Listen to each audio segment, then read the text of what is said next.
মাংস ছাড়া এদের একেবারেই চলে না।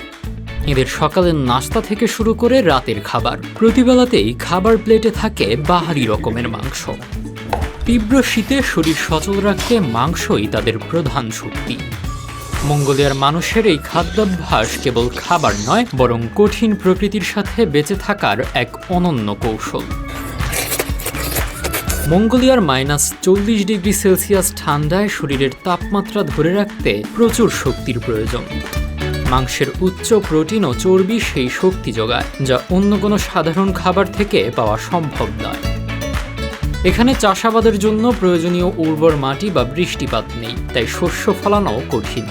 তবে তাদের বিশাল তৃণভূমি গবাদি পশুপালনের জন্য উপযুক্ত, যার ফলে মঙ্গোলীয়রা শুরু থেকেই পশুপালনের উপর নির্ভরশীল।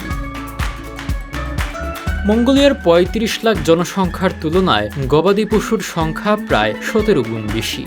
কোটি কোটি গরু, ভেড়া ও ঘোড়া দেশটির তৃণভূমিতে অবাধে বিচরণ করে। চাহিদার তুলনায় যোগান অনেক বেশি হওয়ায় মাংসের দাম শাকসবজি বা অন্যান্য আমদানিকৃত খাবারের চেয়ে অনেক কম। তাই ধনী গরিব নির্বিশেষে সবার প্রধান খাবার মাংস।